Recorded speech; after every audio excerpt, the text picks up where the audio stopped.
Commander Sarah Martinez sat cross-legged on her military cot, the familiar weight of her custom Barrett M82A1 sniper rifle resting across her lap.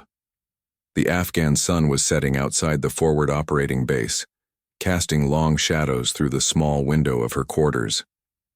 She had performed this ritual hundreds of times before, the careful cleaning and maintenance of her weapon that had become as natural as breathing. The cleaning kit lay spread before her like surgical instruments. Each brush, each cloth, each bottle of solvent had its place and purpose. Sarah's weathered hands moved with practiced precision, disassembling the rifle with the fluid motions of someone who could do it blindfolded. The bolt carrier group came apart smoothly, revealing the intricate mechanics that made her the most feared sniper in her unit. As she ran the cleaning rod through the barrel, her mind wandered to the mission 3 weeks ago.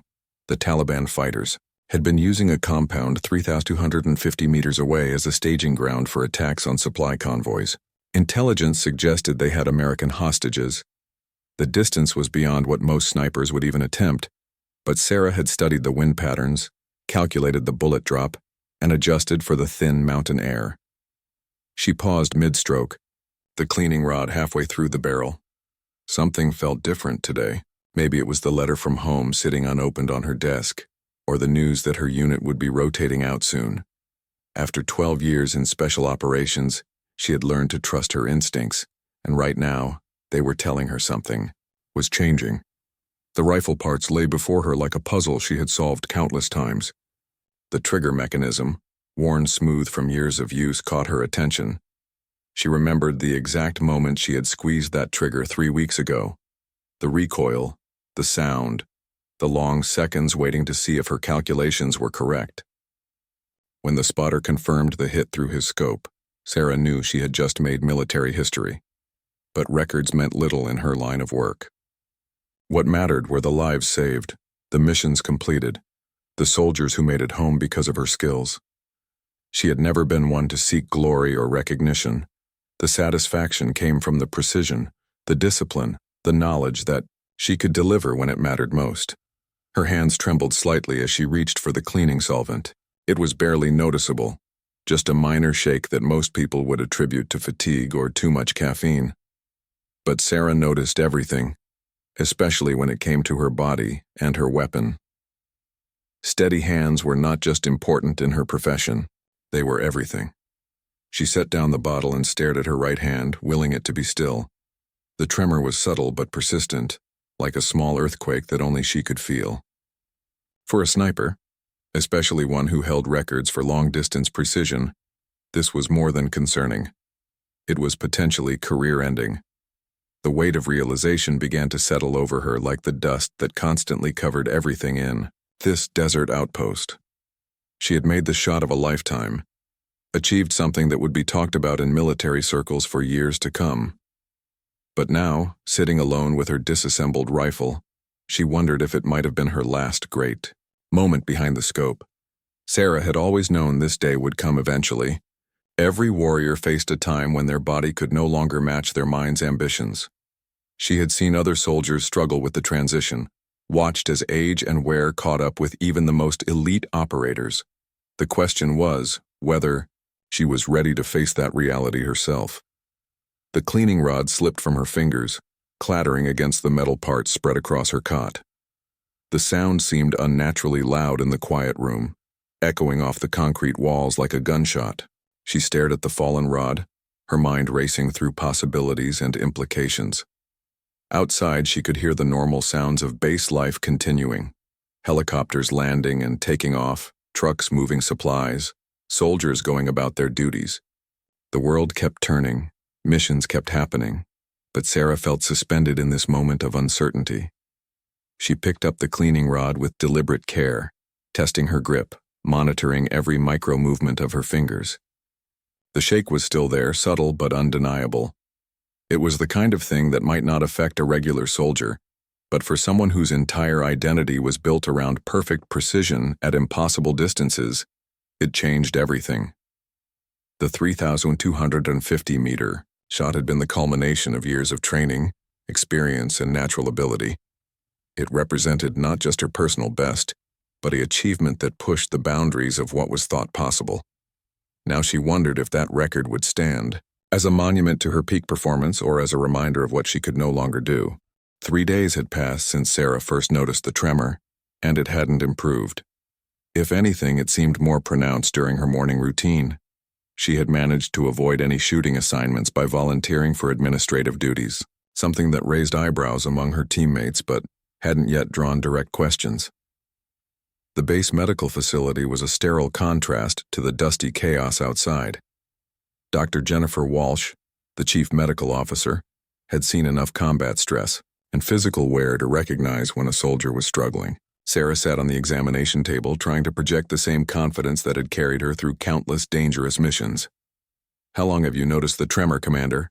Dr. Walsh asked, her pen poised over Sarah's medical chart. Her voice was professional but kind, the tone of someone who understood that admitting physical weakness was one of the hardest things a soldier could do. Sarah hesitated.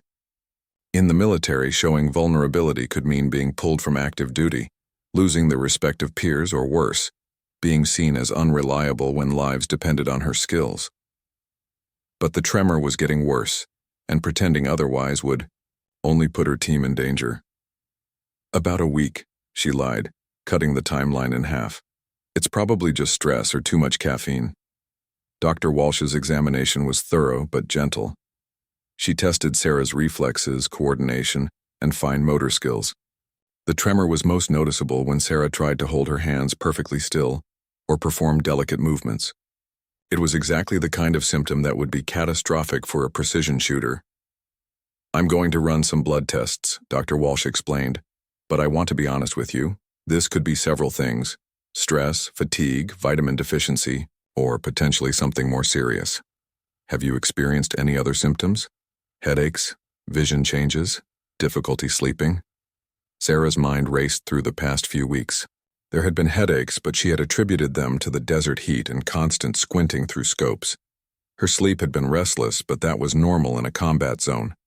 Vision changes were harder to dismiss. There had been moments when her usual razor-sharp focus seemed slightly off. "Some headaches," she admitted. "Sleep hasn't been great, but that's normal here." The blood draw was routine, but Sarah found herself studying the nurse's hands as she worked. The steady grip on the needle, the precise movements, the complete absence of any shake or hesitation.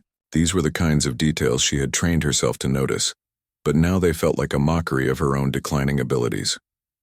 While waiting for test results, Sarah walked to the base's makeshift shooting range. She didn't bring her rifle. Instead, she simply stood at the firing line and stared downrange at the targets. Other soldiers were practicing, their shots echoing across the desert landscape. She watched their techniques, their breathing patterns, their follow-through, seeing flaws and strengths with the critical eye of an expert. Sergeant Mike Rodriguez, her longtime spotter, approached from behind. They had worked together for 3 years, and he could read her moods better than most people could read books. His weather-beaten face showed concern as he studied her expression. "You've been quiet lately, Commander," he said, settling into the observation position beside her. "That 3,250-meter shot still eating at you?" Sarah almost laughed at the irony. The shot that should have been the highlight of her career was now overshadowed by the possibility that it might be her last significant achievement. She had always believed that records were made to be broken, but she had assumed she would be the one breaking her own. "Just thinking about what comes next," she replied, which wasn't entirely untrue.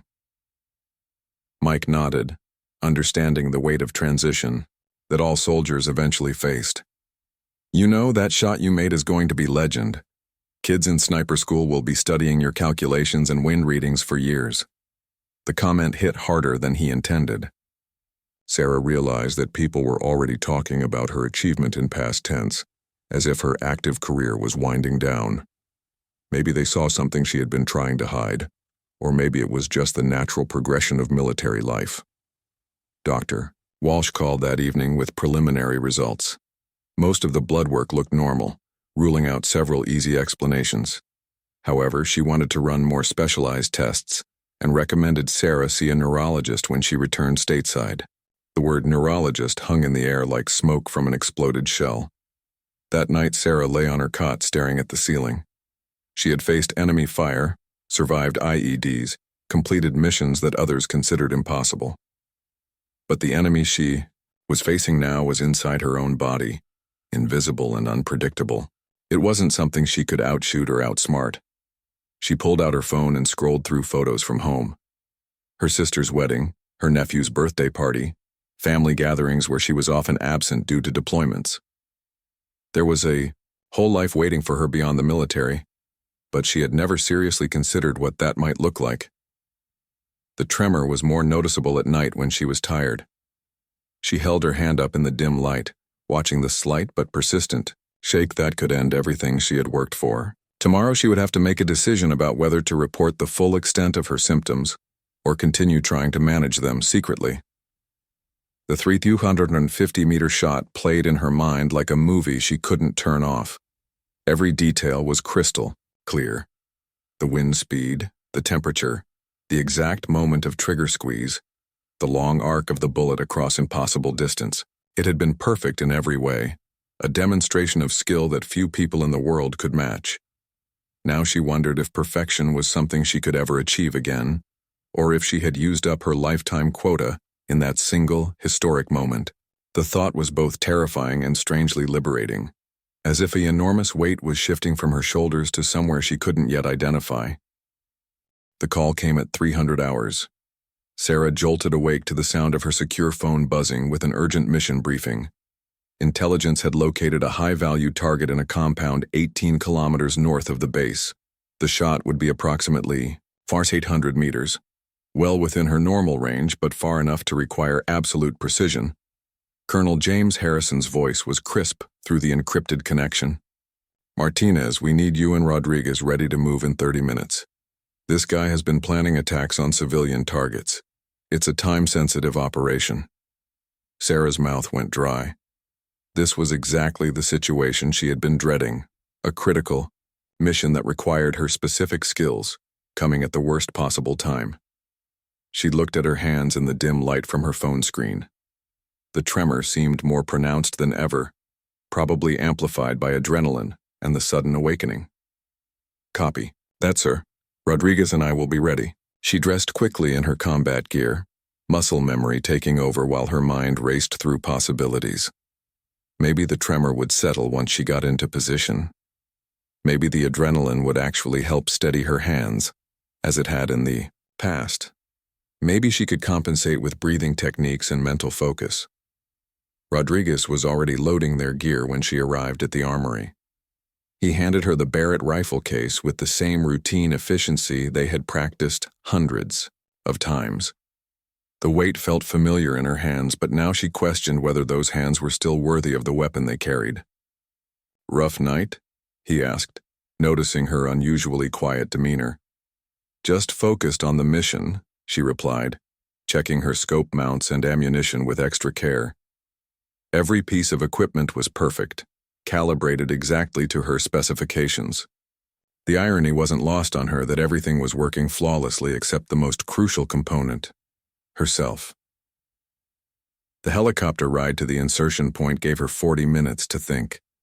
She ran through breathing exercises, meditation techniques, and mental preparation routines that had served her well in the past. Other team members dozed or checked their equipment, but Sarah found herself staring at her hands, willing them to be steady. The target compound sat on a rocky hillside surrounded by sparse vegetation and natural defensive positions. Sarah and Rodriguez found their shooting position on an opposite ridge, settling into a hide that provided perfect concealment and clear lines of sight. The distance measurement confirmed 1,147 meters, challenging but well within her documented capabilities. Through her scope, Sarah could see movement in the compound's courtyard. Intelligence photos had shown their target was a tall man with a distinctive beard who favored traditional robes.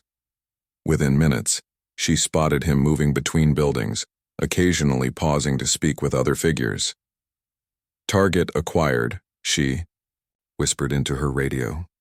"Adult male, traditional dress, northeast corner of the compound." Rodriguez confirmed the identification through his spotting scope. Wind conditions were moderate but tricky, with variable gusts coming through the mountain passes. Sarah began her calculations, factoring elevation, air density, and projected bullet trajectory. Her mind was sharp, processing the complex mathematics with the same precision that had made her legendary. But when she settled behind the rifle and placed her finger on the trigger, the tremor was unmistakably present. The crosshairs wouldn't hold perfectly steady on the target.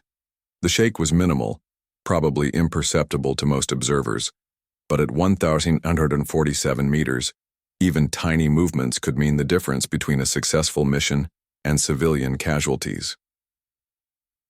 Wind. Steady at 8 kilometers per hour, left to right, Rodriguez reported. Clear for engagement when ready. Sarah controlled her breathing, using techniques perfected over thousands of practice rounds. Inhale, exhale, natural pause, begin trigger, squeeze. But the crosshairs continued to drift slightly, betraying the tremor she had hoped adrenaline would suppress. She lifted her head from the scope, her heart racing with more than just mission stress. This wasn't just about her career anymore. Lives depended on this shot. If she missed or hit an unintended target, innocent people could die. The weight of responsibility felt heavier than the rifle itself. "What's the holdup?" Rodriguez whispered, sensing her hesitation. Sarah made a decision that would define the rest of her military career. "I need you to take the shot." The words came out more confidently than she felt. Rodriguez had excellent marksmanship skills, though he wasn't certified for shots at this extreme range. He could make the shot, she was certain of that, but protocol required the team's designated sniper to engage targets at this distance. "Commander, that's your shot. You're the long-range specialist." Sarah turned to look at her longtime partner, knowing this moment would change everything between them. "Rodriguez, I'm ordering you to take the shot. Set up on the rifle." The confusion in his eyes was evident, but military discipline took over. Rodriguez moved into position behind the Barrett, while Sarah shifted to the spotter scope. She guided him through the same calculations she had been making, sharing wind readings and target adjustments. "Breathe naturally," she coached. "The target is moving predictably along the building's edge. Take him when he pauses at the doorway." Rodriguez's shot was clean and precise. The target dropped immediately, and secondary confirmation showed a successful engagement. Mission accomplished, but Sarah knew her secret was now partially exposed. Rodriguez was too experienced not to wonder why his commander had passed on a routine long-range shot. During the helicopter extraction, Sarah stared out at the Afghan landscape rolling beneath them. She had made the right decision for the mission and for everyone's safety, but she had also crossed a line she couldn't uncross. Her days as an active sniper were effectively over, even if nobody else realized it yet. Back at the base, Rodriguez cornered her in the armory while they cleaned. "Their weapons." "Commander, what happened out there? You've made tougher shots in worse conditions." Sarah had prepared for this question during the flight back, but she still struggled with how much to reveal. "Sometimes you have to trust your team," she said. "You proved you could handle the pressure." It wasn't entirely dishonest, but it wasn't the whole truth either. Rodriguez studied her face, clearly sensing there was more to the story, but he didn't push further. Military culture respected both hierarchy and privacy, especially when it came to personal struggles. That night, Sarah sat alone with her rifle once again, but this time she didn't disassemble it for cleaning. Instead, she held it across her lap like a sleeping child, understanding that their relationship was fundamentally changing. The 3,250-meter record shot would remain her greatest achievement, but today's mission had shown her something equally important. Knowing when to step back required as much courage as stepping forward. The neurology appointment at Walter Reed Medical Center came 3 weeks after Sarah's return to the United States. She had spent those weeks on administrative leave, officially described as routine post-deployment processing, but unofficially, giving her time to address the medical concerns that had surfaced in Afghanistan.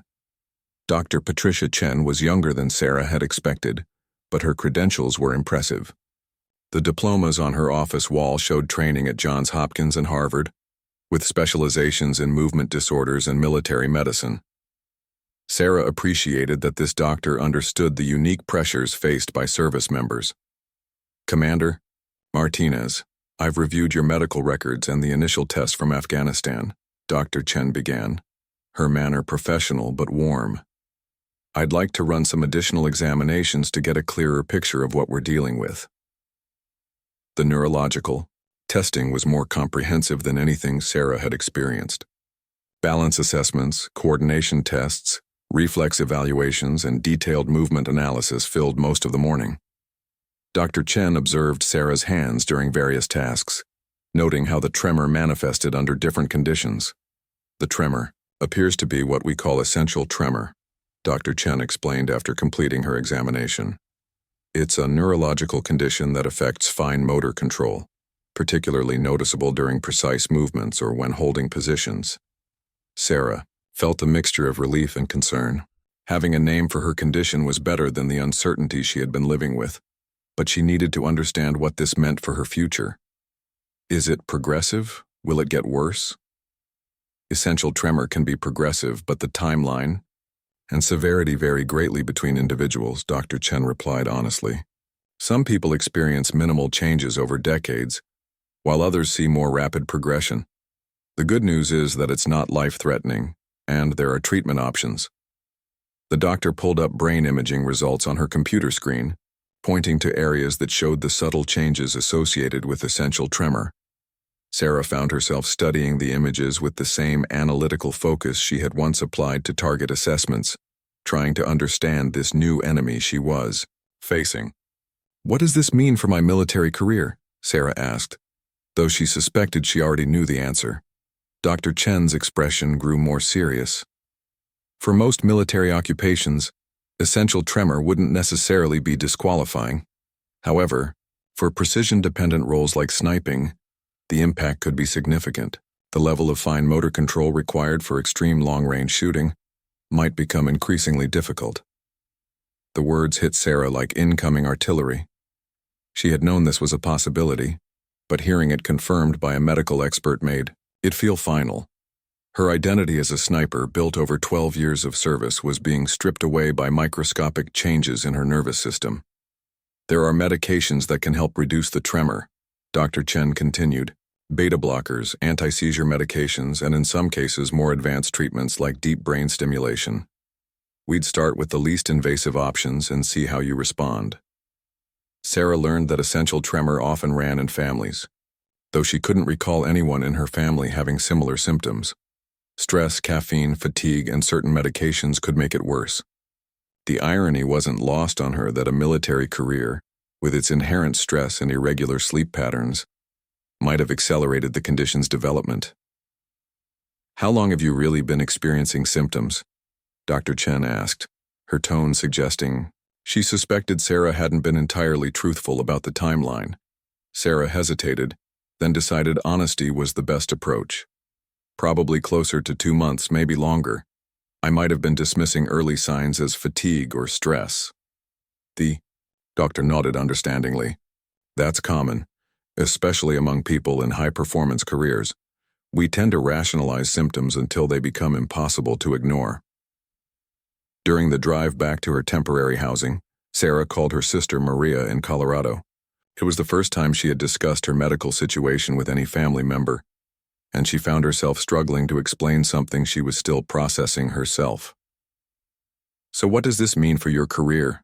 Maria asked, her voice filled with concern. "It probably means the shooting part of my career is over," Sarah replied, surprised by how calmly she was able to say the words. "But there are other roles in the military, other ways to contribute." Maria had always worried about Sarah's dangerous assignments, and Sarah could hear the relief in her voice when she said, "Maybe this is a blessing in disguise. You've been in combat zones for so many years." That evening, Sarah sat in her small apartment reviewing the informational materials Dr. Chen had provided about essential tremor. She learned that many people lived normal, productive lives with the condition. Musicians, surgeons, and other professionals requiring fine motor skills had found ways to adapt or manage their symptoms, but sniping was different. The margin for error was measured in millimeters across distances of kilometers. Lives depended on absolute precision, and there was no room for compensation or adaptation. A slight tremor that might be manageable in most professions was career-ending. In hers. She opened her laptop and began researching other military career paths that might utilize her experience and leadership skills. Intelligence analysis, training instruction, operational planning. There were numerous possibilities for someone with her background and security clearance. The medication Dr. Chen had prescribed was sitting on her kitchen counter, still in the pharmacy bag. Sarah understood that taking it would be an acknowledgement that her condition was real and permanent. It would be the first step in a treatment plan that assumed she would never again need the ultra-precise motor control that had defined her professional identity. She thought about the 3,250-meter shot, now just 6 weeks in the past but feeling like a lifetime ago. The perfect conditions, the flawless execution, the satisfaction of pushing the boundaries of what was possible. It had been her masterpiece, though she hadn't known it at the time. That night she called Rodriguez, who was still deployed with their unit. "How are things going over there?" she asked. "Different without you here," he replied honestly. "The new sniper is competent, but she doesn't have your instincts for reading conditions. We miss your expertise." Sarah smiled at the compliment, but also felt a pang of loss. Her team was already adapting to life without her, proving that even the most specialized skills could be replaced. It was both humbling and strangely liberating. "Take care of yourself over there," she said, "and take care of the team." After ending the call, Sarah finally opened the medication bottle and took her first dose. It was a small white pill that represented a fundamental shift in how she would approach the rest of her life. The tremor wouldn't disappear overnight, but treatment was beginning. She realized that courage wasn't just about facing enemy fire or making impossible shots. Sometimes it was about accepting that the thing you loved most was no longer possible and finding the strength to discover what came next. 6 months after her diagnosis, Sarah found herself standing in front of a classroom full of young Marines at the Scout Sniper School in Quantico, Virginia. The transition from active shooting to instruction had been smoother than she had expected, though it required a complete reimagining of how she contributed to military operations. Long-range precision shooting is 10% equipment, 20% environmental calculation, and 70% mental discipline, she told her students, drawing from 12 years of field experience. Today we're going to focus on that 70%. The Marines hung on every word. Sarah's reputation had preceded her to Quantico. The 3,250-meter record shot had become legendary throughout the sniper community.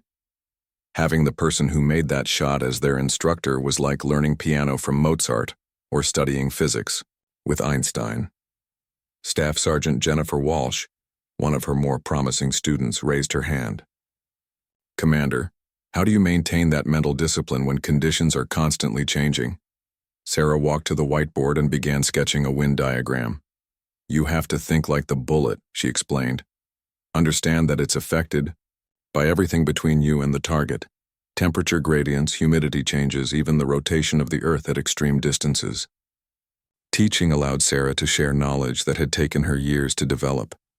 She could pass on insights about reading mirage patterns, adjusting for different ammunition lots, and making split-second calculations under pressure. Her tremor was manageable with medication, and it didn't affect her ability to demonstrate techniques or guide students through complex scenarios. The medication Dr. Chen had prescribed was working better than expected. The tremor wasn't completely gone, but it was reduced to a level that rarely interfered with daily activities. Sarah had learned to time her doses carefully and avoid triggers like excessive caffeine or stress that could make symptoms worse. During lunch breaks, she often found herself at the base shooting range, but now as an observer rather than a participant. She would watch students practice, offering corrections and encouragement from behind the firing line. It was different from being behind the scope herself, but there was satisfaction in seeing improvement in the shooters she trained. Colonel Harrison visited the school during her 3rd month as an instructor. He found Sarah in her office, reviewing student evaluations and preparing lesson plans for advanced ballistics calculations.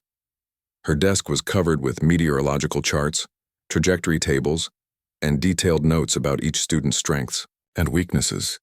"How are you adjusting to the teaching life?" he asked, settling into the chair across from her desk. Better than I expected, Sarah replied honestly. These kids are hungry to learn and they respect the experience. It's rewarding in a different way than field operations. Colonel Harrison nodded approvingly. Your students' test scores are the highest we've seen in 5 years. Word is getting around that Martinez's classes are where the real learning happens. The recognition felt good, but Sarah sometimes struggled with what felt like second-hand success. She was proud of her students' achievements, but she missed the direct impact of field operations. Teaching was important work, but it felt removed from the immediate life-and-death decisions that had defined her career. That evening, she received a call from Dr. Chen's office. Her 6-month follow-up appointment was scheduled for the following week, and they wanted to discuss adjusting her treatment plan. The tremor had been stable on her current medication, but there were newer treatments available that might offer even better control. Sarah's sister Maria visited the following weekend. Her first trip to see Sarah since the medical diagnosis. They had dinner at a small restaurant near the base, catching up on family news and discussing Sarah's career transition. You seem more relaxed, Maria observed. Less intense than you used to be. Sarah considered this assessment.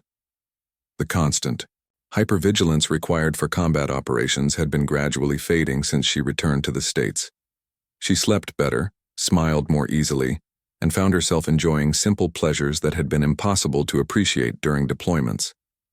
Maybe having a condition that forces you to slow down isn't entirely bad, Sarah replied. I've been running at full speed for 12 years. This is giving me time to think about what I actually want from life. They talked about the 250-meter shot, which had been featured in several military publications and documentaries.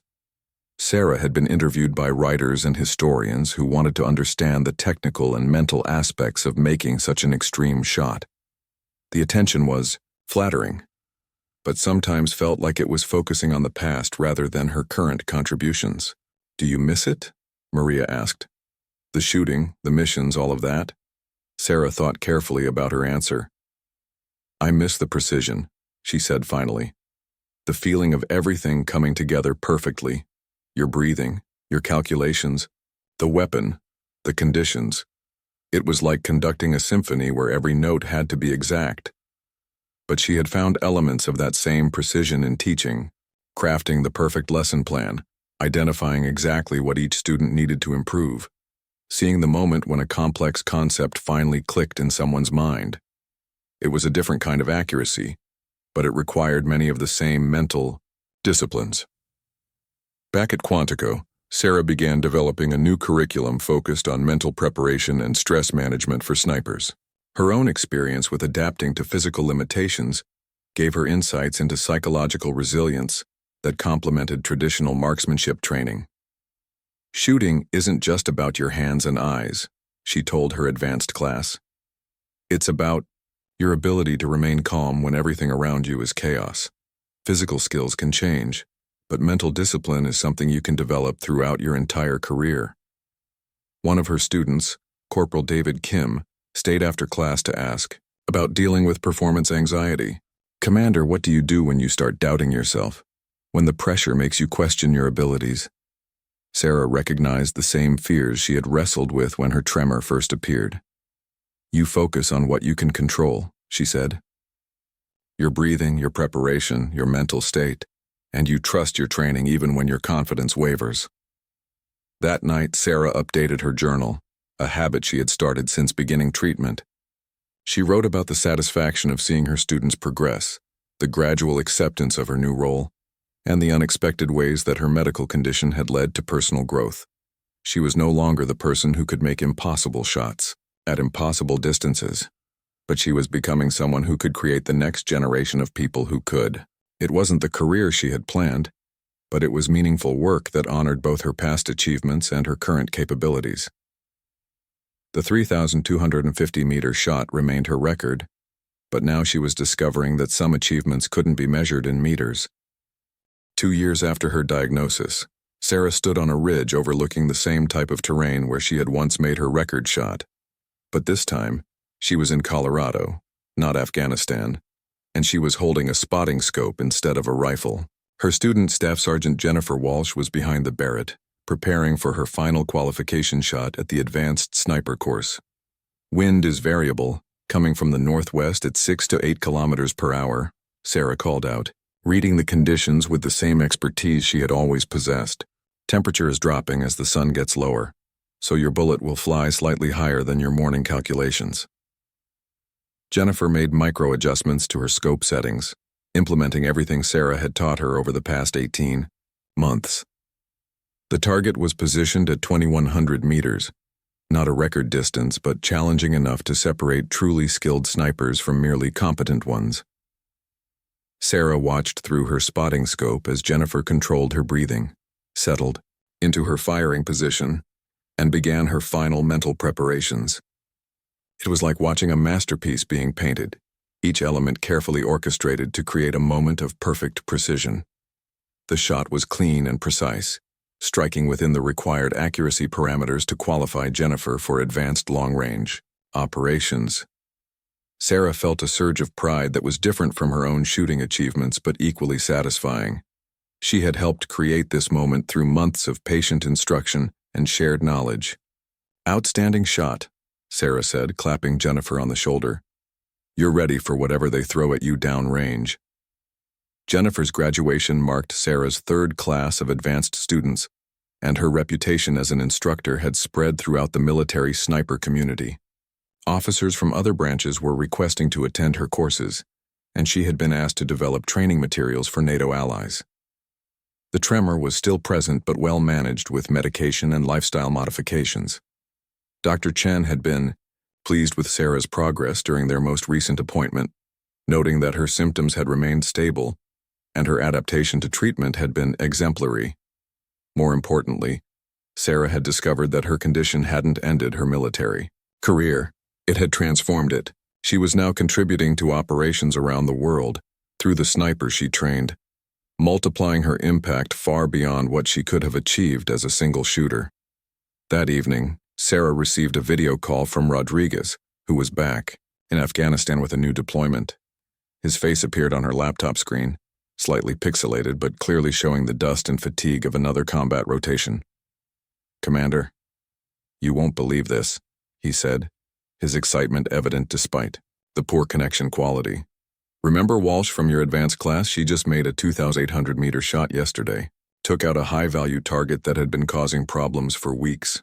Sarah smiled, feeling a deep satisfaction that rivaled any of her own achievements.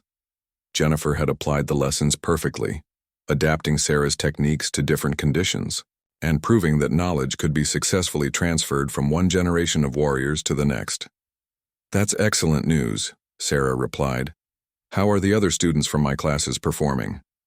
"Like champions," Rodriguez said. "Kim made section leader last month and Davis just got selected for special operations. They all carry themselves differently now, more confident, more analytical. Whatever you taught them is working." The conversation continued for another 20 minutes, covering updates from their old unit and news about mutual friends scattered across various assignments. When they signed off, Sarah felt more connected to current operations than she had in months. The next morning brought news that would change everything again. Colonel Harrison called her office at Quantico with an unexpected proposition. The Pentagon was establishing a new advanced marksmanship research center, focused on pushing the boundaries of long-range precision shooting through technology and training innovations. "They want you to head the program," Colonel Harrison explained. "It would mean a promotion to lieutenant colonel and the opportunity to influence sniper development across all military branches. You'd be working with engineers, physicists, and the best shooters from every service." Sarah felt her pulse quicken. This was an opportunity she had never imagined, a chance to impact the future of precision shooting on a scale that dwarfed anything she could achieve as an individual sniper or instructor. "What kind of timeline are we talking about?" she asked. "They want to start immediately. The initial focus would be on developing new training methodologies, testing advanced optics and ammunition, and creating simulation systems for extreme-range shooting. Your record shot and teaching experience make you the ideal candidate." That afternoon, Sarah walked to the Quantico shooting range where her students were practicing. She watched them work through complex scenarios, each applying techniques she had taught them, but adapting those lessons to their own styles and capabilities. They were becoming independent practitioners rather than mere copies of her methods. One of her newer students, Lieutenant Marcus Thompson, was struggling with wind calculations at extended range. Sarah approached his shooting position and knelt beside him, pulling out her range notebook filled with diagrams and formulas developed over years of experience. "The wind isn't just about speed," she explained, sketching air current patterns in the dirt. "You have to think about what it's doing at different altitudes along the bullet's path. That mountain ridge creates turbulence that changes the conditions halfway to your target." Thompson nodded, making adjustments based on her guidance. His next shot struck significantly closer to center, demonstrating the immediate value of experience-based knowledge that couldn't be learned from textbooks alone. That evening, Sarah called Dr. Chen to discuss the new position offer. The research role would involve different stresses and responsibilities, but it wouldn't require the fine motor control that had forced her out of active shooting. "This sounds like an excellent opportunity," Dr. Chen said. "Your condition is stable, and the work would allow you to use your expertise without physical limitations. Are you concerned about anything specific?" Sarah realized her hesitation wasn't medical, it was emotional. Taking the Pentagon position would mean leaving direct student contact for administrative and research responsibilities. She would still be training snipers, but at a more removed level. The decision became clear during her final class with the current group of students. As she watched them demonstrate mastery of concepts she had taught, Sarah understood that her greatest contribution wasn't her own shooting ability, but her capacity to develop others who could exceed her achievements. "I have an announcement," she told the class after their final exercise.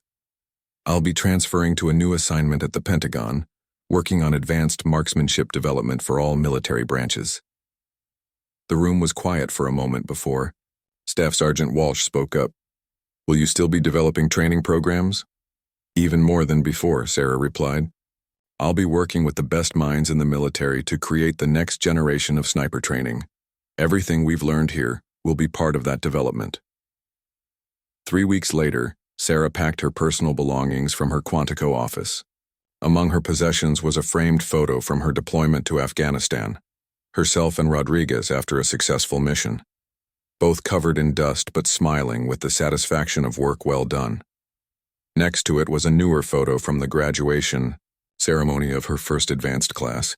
23 students who had successfully completed her program, each now deployed around the world and applying the skills she had taught them. In some ways, this image represented a greater achievement than any individual shot she had ever made. The 3,250-meter record shot would always be part of her legacy, but Sarah now understood that records were just numbers. The real measure of a sniper's impact was in the missions completed, the lives saved, and the knowledge passed on to future warriors. Her tremor was still there, barely noticeable now with proper treatment, but serving as a daily reminder of how quickly everything could change. Rather than seeing it as a limitation, she had learned to view it as a redirection towards something larger than herself. As she drove away from Quantico for the last time, Sarah thought about all the students who would carry her lessons into future conflicts. They would make shots she could no longer attempt, face challenges she would never encounter, but they would do so with foundations she had helped build. In her rearview mirror, she could see the shooting range where so many of those lessons had been taught. Soon, new instructors would take over those ranges and new students would learn the art of precision shooting. The cycle would continue, each generation building on the knowledge of those who came before.